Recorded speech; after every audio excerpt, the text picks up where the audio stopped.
前にある風変わりな喫茶店、格ゲー喫茶ハメジュン。ここは格闘ゲームを愛する人たちのたまり場。マスター、ここは？ついに戻ってきました格ゲー喫茶ハメジュン、オープン当時の喫茶店です。おお、噂には聞いていたんですけど、私来たの初めてです、ここから歴史が始まったんですね。まあそうなんだけど、実はお店を一旦閉めようと思ってね、今日はそのお手伝いをしてもらおうかな。そうなんですか？そんなの嫌です。お、いらっしゃい。いらっしゃいませ。お久しぶり。お久しぶりです。今最も注目を集める若手プレイヤーお二人と最強のベテランお二人、今回も豪華なお客様ですね。よろしくお願いします。お願いします。1人目のお客様は川野選手。近年数々の大会で優勝し活躍。ストリートファイター界で今最も勢いのある若手最強プレイヤーです。2人目のお客様は源選手。神童と呼ばれ続け、10代から目覚ましい成績を残し、今や日本を代表する若手トッププレイヤーです。3人目のお客様は時戸選手。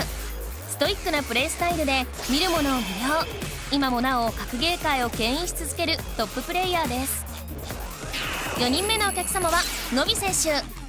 第一線で活躍する傍ら、普及活動にも尽力。日本の鉄拳シーンを牽引し続けるプロプレイヤーです。実はこの格ゲー喫茶ハメジュン、来週をもちまして一時閉店ということになりました。今回はですね、タイトルや世代を超えて大いに語っていただきたいと思いまして、4人のゲストにお越しいただいています。基本的にお話ししてほしいテーマは一つ。オタス、発表お願いします。テーマはズバリ格ゲーシーンの未来を考えるです。皆さん、じゃあまずこのテーマなんですけど、いかがですか？深いなと。正直俺は年齢的にはちょっとまだ自分のことで手一杯でめちゃくちゃ考えるってことはまだないですね。でもこの4人っていうのがなんかいいのかなと思うのは、上の世代、僕らなんかもうかなりね長いことやってますけど、やってるプレイヤーもいれば、やっぱ若いね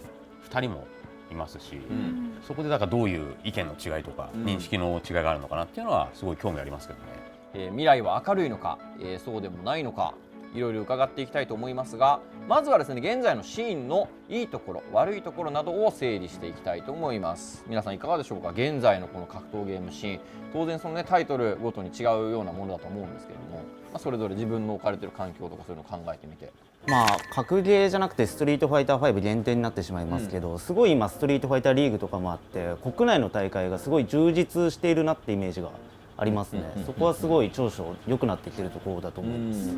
コロナ禍において結構その大会で優勝したら、なんかその世界大会とかで本当だったら出場できる大会とかも、川野君とか僕とか結構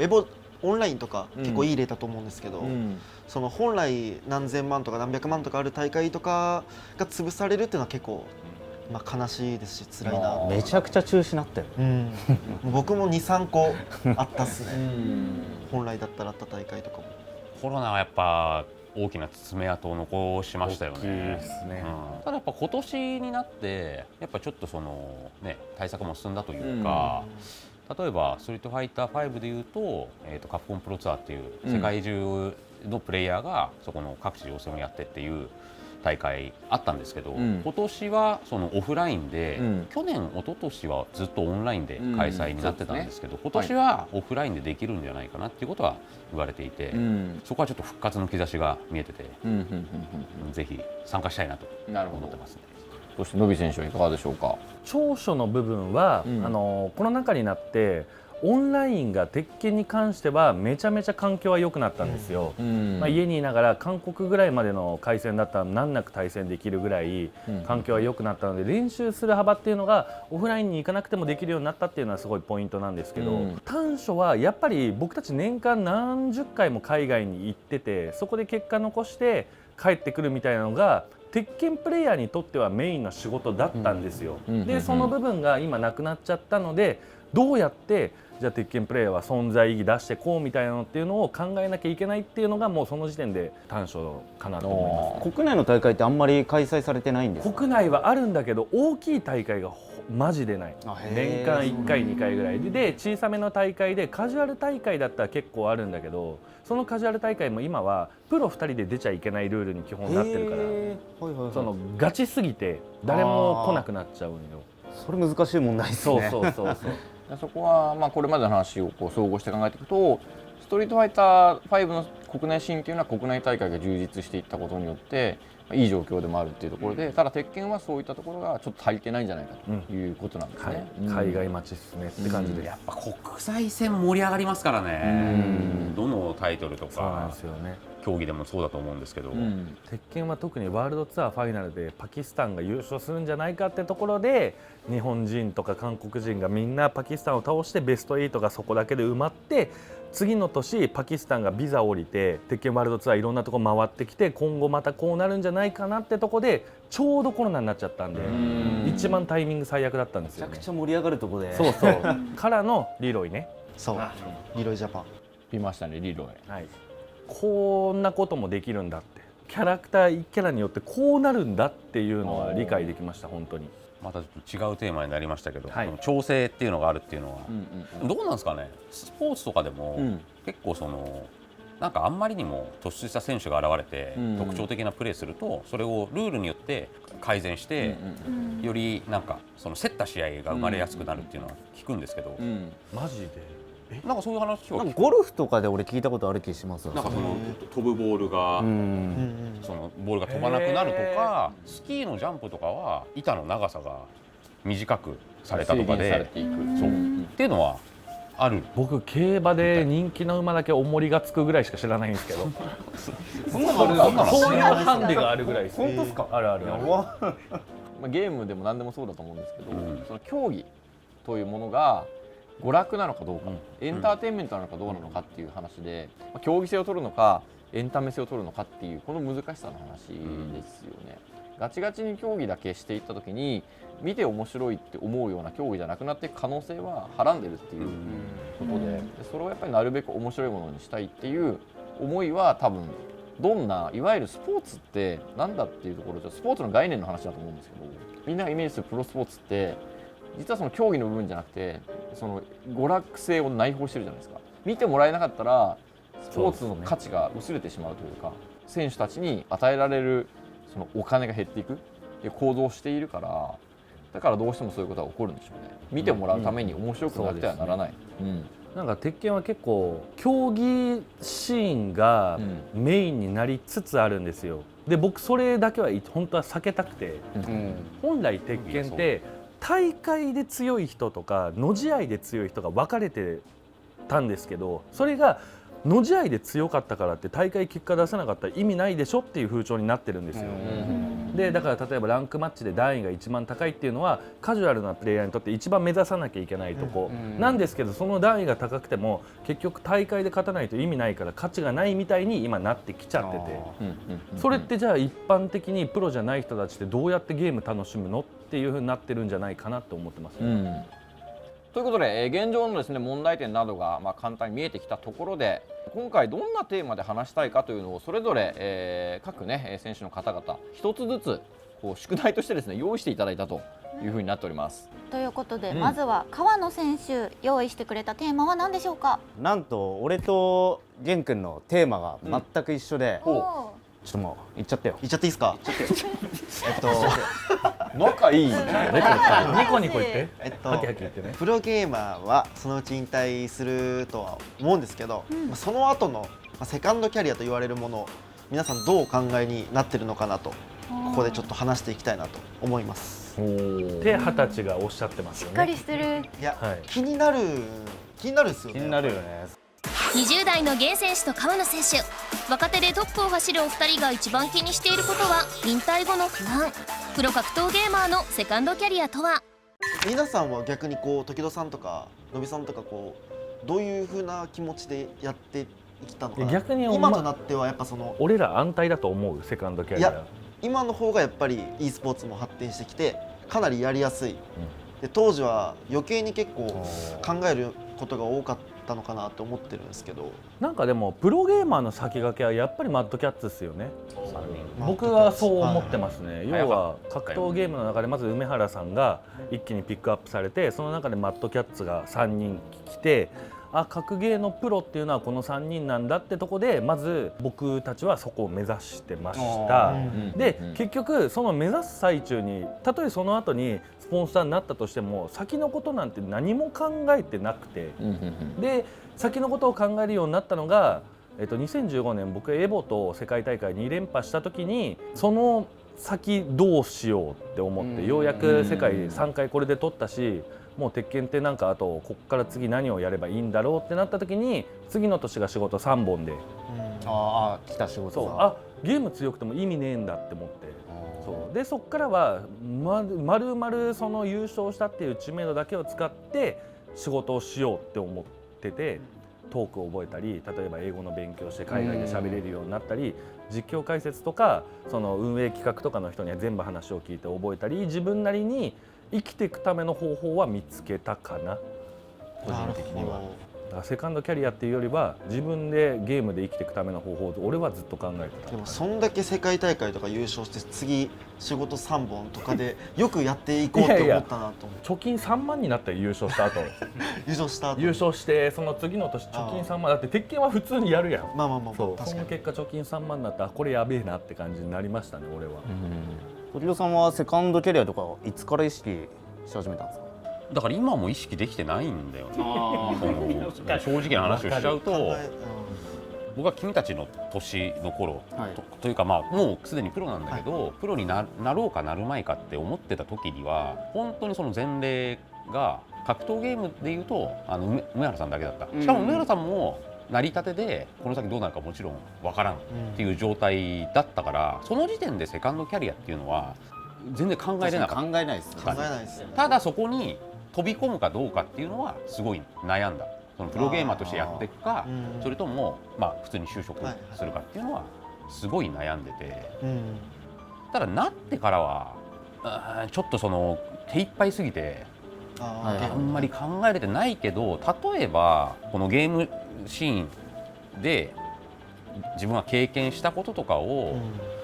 まあいろいろ話す機会は結構もらえたりしてるわけ。まあ学生さんだとか、そういう新入社員さんだとかになんかそういう経験を結構伝えるっていうことにまあ一つ意義があったのかな。格闘ゲームやっててこういう経験できてて、まあ社会に対しても一つ貢献になってるんだなっていうのは一つ自信になったから、まあそういうところはもしセカンドキャリア考えるになるんだったら、そうなるのかな。なんか俺もやっぱ東京出てきた頃ってセカンドキャリアなんてもちろん考えてなかったんですけど、やっぱ活躍してからちょっと不安っていうかやったら急に芽生えてきて、そこでちょっと悩んではいるんですけど、でもなんとかなるよ。絶対自分がやってきたことっていつかなんとかなると思ってやっとかないときついと思う。だからそう俺も例えば講習会5年間やってたから人に何かを教える仕事も得意になったし、その何かを教えることを教える仕事もできるようになったし、だからこういうふうに教えてあげるとこう育つよみたいなこととかも絶対何かしらでは使えるし、今後格闘ゲーム業界の中でいろいろこうやって成長してって仕事もらっていく中でかなりスキルつくから、何かしらそれを目に留まって拾ってくれる人もいるだろうし、それは絶対大丈夫だなとは思ってる。じゃあ大丈夫か。大丈夫だいや大丈夫だよ。もうだってやるしかないからね。もうそうですね、そこは間違いない。家族もいるんよ俺。リアリティ増してきましたね。いやそうそうそれでこの間1年前のさ久しぶりに勉強した効果測定9回落ちてとか、もう勉強とか無理なんよ社会人にもなれる気もしないから生きていくしかないって考えたら絶対なんとかなると思ってる。この中で新しいタイトルのナンバリングに挑戦する可能性があるのは川野選手だけなんですよね。そうですね、僕は初めての経験ですね。ゲームが変わる。もし来年鉄拳ではなくストリートファイター6が出るとしたときに、玄君はもう鉄拳はかなり長くやってる、で当然ノビ時々の2人はそのランマリング何度も経験してきてるわけですけれども、そういうところがこう不安になったりとかそういうことって考えたりしますか？これはやっぱちょっと考えたんですけど、待ってストファイからなの？いや5からです。格ゲー歴自体はそんな長くないってことなんですか？格ゲー歴がスト5のシーズン2からなんで 5年とかですかね。4年5年。お前16年や。すそう小1からやってるってか16年の方がすごい多分。あいや5年か、でもそれすごいな。かなりのその結果残せてただやっぱりそこでねそのタイトルが変わった中で勝ち続けられるかっていうのは多分皆さん全員が持ったことがある悩みだと思うんですよ。やっぱ5も最初勝ててなかったんで、だから6でまたボコボコに負けてもそこはやっていけるだろうなって自信はありますね。序盤にこうしたなんというかその苦労というか努力が自分に残ってるんだ。そうですね。本当にお先ずっと0対5で僕負けてましたからね。毎日。0対 5？ ああ、最初そうだったね。そこは自信があります。そこに対する不安はあんまりない。はい。てかそのゲームが勝てなくなる不安っていうのは、多分あんまりみんななさそうだよね。ここそのゲームが好きになれるかの不安の方がやばいです。ああ、なるほど、それは深いですね。確かに。まあ続けることができれば最終的にはきっちり上達できるだろうっていう自信はみんな持ってるっていうことですよね。で逆にだから続けられないっていうことが一番危険だと。一番の不安です。その嫌いなゲームでプロになりたくないしっていうのはすごい不安です、正直。質問があるんですけど、多分見てる方ってそのセカンドキャリアって具体的にどんなお仕事があるのか全然わからない方もいると思うんですけど、実際にプロゲーマーの方が引退されてどんなお仕事をされてる方がいるんですか？プロゲーマー引退して仕事ついた人って格闘ゲームでは格ゲーの人っているんですか？いない。いやそうまだみんなっていうのトップはでもプレイヤーの中ではいないは知らないですよね。その画面の向こうで活躍している人たちは今のところ引退してないんですよ、格闘ゲームって。でもそれなりにやっていた人で運営に回ったりとかって人はたくさんいますよね。それは引退せずに選手もやりながらってことですか？だからその選手の定義が多分難しいんだと思うんです。競技シーンに身を置いてるかどうかっていうのを定義づけるのはすごく難しいかもしれない。ただそのすごいがっつり格闘ゲームにのめり込んでやってた人は他にちゃんとなんか引退してお金を他の道で稼ぐようになるとやっぱそのゲームはそんなにできなくなる、それでその今までずっとバチバチやってたような人たちの間では渡り合えなくなっちゃうから、そこはなんか楽しみながらゲーム楽しみながら動画の編集運営に、回るとか動画の編集するとか、あとは実況解説とかが現実的なそうですね。ところになるんですかね。そういう風な部分っていうのは一つある職業なのかなとは思います。スキル難しそうですけどね、やっぱり大変そう。経験がどうなんでしょうね。もう自分の立場から言うとこれもやっぱ長いので、もう何十年やってることだから最初と比べたら上達はしたなって思うんですけど、それはなんか日々勉強というか、やっぱ反省の繰り返し、でも多分これを教えることはできるんだろうなっていうのは自分にはありますかね。やり方教えてって言われたらある程度は教えられるかもしれない。業界のその規模にもよるんでしょうけど、自分だったらその今まで自分がそのやってきたその取り組み方だとか練習法だとかっていうのはもっともっと伝えられるなと思うんで、もしその規模が十分に大きい状態で自分のそのなんだろう、例えば老化によって一線でいられなくなったっていうんだったら、やっぱそのトレーナーっていう立場はちょっと興味あります。このセカンドキャリアの話って結構印象的、自分の中の印象として持っているものが、ベテランの方々の思うそのプロゲーマーと若い方々がプロゲーマーのそのなんか像っていうのはちょっと一致してないのかなって思うところがあります。これね、若い人ほど結構考えてんだよね、先のことを。セカンドキャリアっていう、なんだろう、その多分もうこのぐらいやると後戻りができないんですよ。他の道に行くのがすごい難しい、難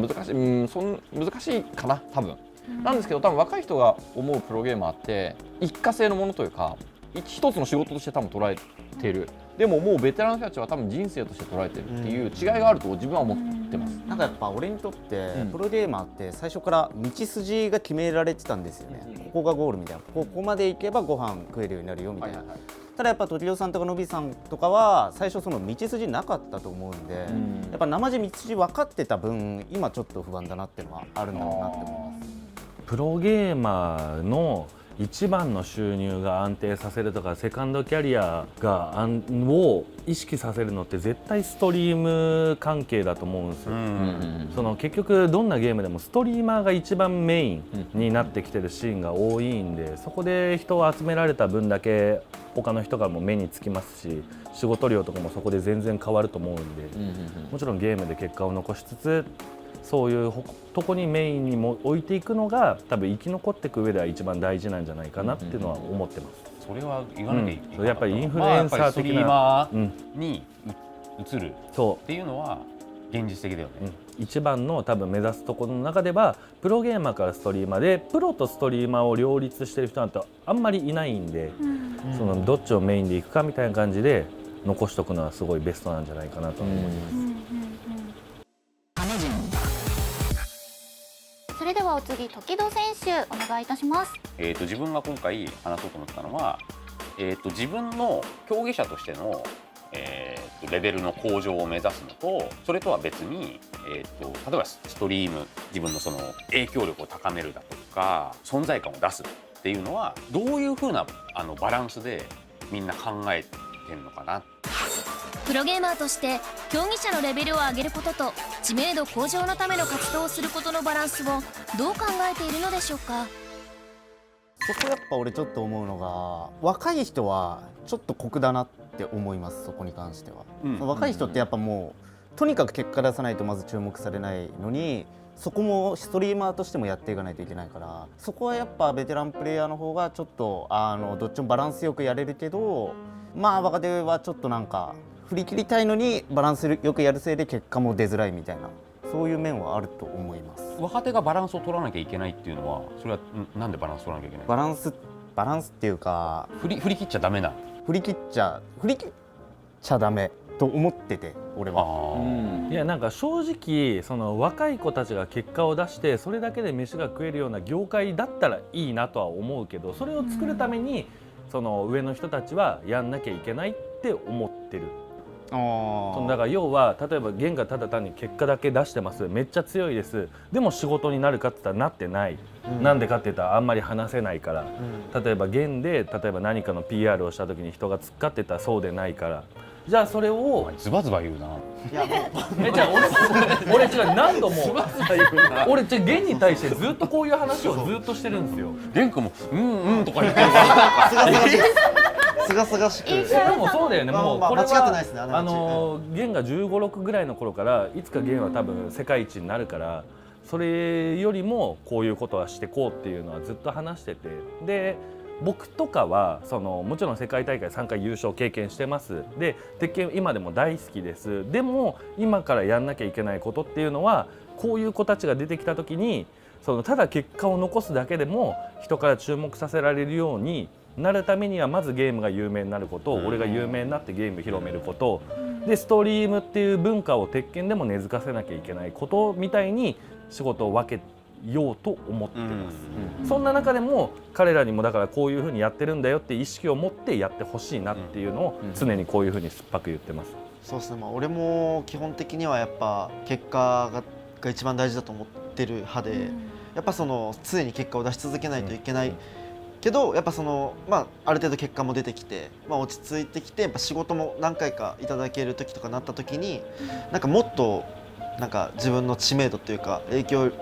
力とかを出さないといけないなって最近やっぱ考えてきてるんですけど、今まで全部技術の方に全振りしてたんで、や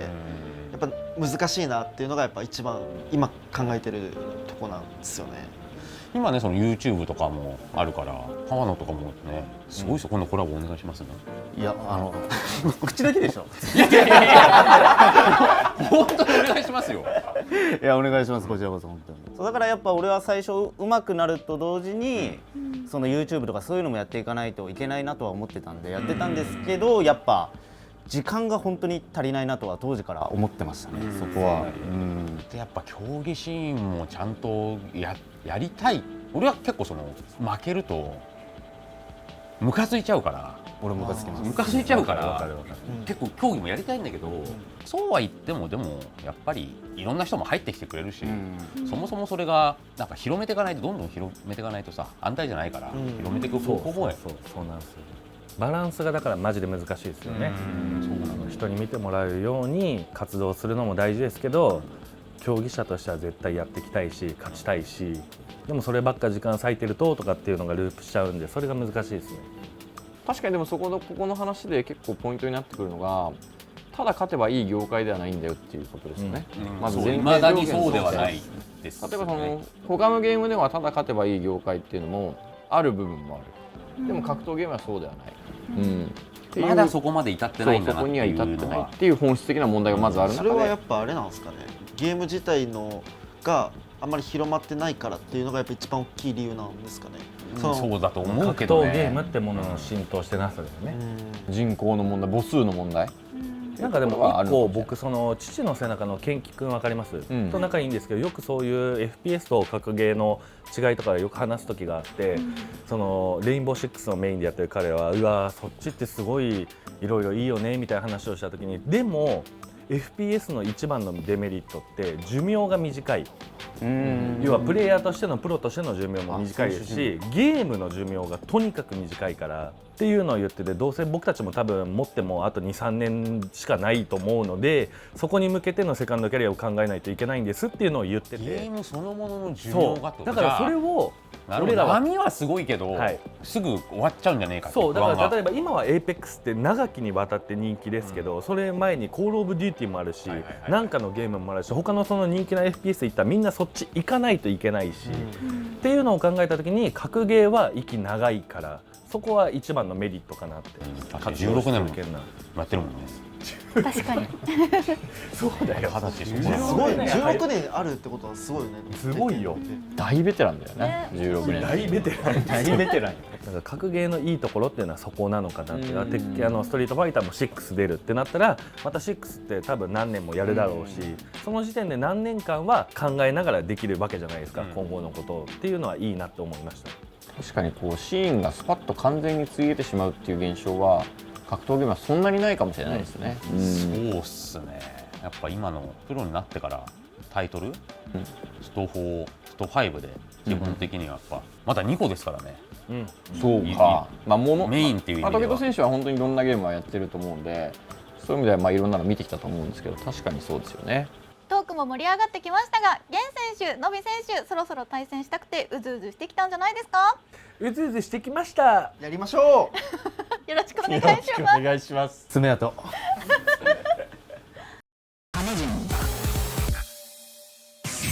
1試合選手制で対戦していただきます。源選手 VS ノビ選手。いや前回勝ってるんですよ。今回なんかビビってキャラ変するみたいなこと言ってたんで、分からしてやりたいと思います。前回負けてはいるんですけど、かなりもう僅差っていう負けてる、ほぼ一緒負けてる変わんないんで、ここでちょっと実力を見せます。キャラクターがシャヒーン対フェンという組み合わせになりましたね。さあ見ていきましょう。1P 側が弦の操るシャヒーン対する 2P 側がノビのフェンです。選ばれたのはマシンマルーディングの特徴、かなり狭いステージ、円形の壁槍ステージとなっています。こんなステージ背景めちゃくちゃ動きますね。そうなんですよ、めっちゃ動きます。まず先手を取ったのはノビだ。空中ヒット、しっかりとアドリブから勝負からの学進行、そして天敵からの攻め、ここで起き上がりゲナヒット3回ヒットしたが、壁との軸、いやしっかり正面壁やられ、ただこれは間に合わず、僕名手はしっかりガード反撃、僕名手を連打していく。この足元下段を蹴って体力移動は若干ながら弦スライディングを避けた。しかし反撃はならず、レイジのノビダが後ろに回っている。どうする。いやー1有利を取ってノビが攻める。テスタスパイラル残ったぞ。中段噴破背向けから決めていきました。まずはノビの剣がギリギリこの1ラウンド目を競り勝っていきました。おっとここからいきなり浮かしてきましたね。そして噴破からの2択踏みつけ、体力は半分。ここからわー出た海中最強のパンチさばき技。ここはしっかりと10連2発目を反撃してガードしている。軸をずらしていわゆる剥がし込むですね。叩きつけ間に合わず、お互いレイジだ。危険な技がある。レイジドライブ学寸法を受けたのはまずはノビ。しかしそこにスカシ確定。レイジドライブ返していったのはゲンでした。お互い非常に速い展開の中で自分の攻めを繰り出せている。スライディング下段から2点かこのシャヒーンの強力な攻めの一つ。ゲンとしては細かい小技で体力リードを奪っていきたいところですが、まずはゲンがいいペース、あえて出し入っていきましたがしっかりと反撃。追い詰められているぞ。火力が上がっているこのレイジ状態を生かしてどこまで追いついていけるか。カッパで有利を取って攻め込んでいく。いけガード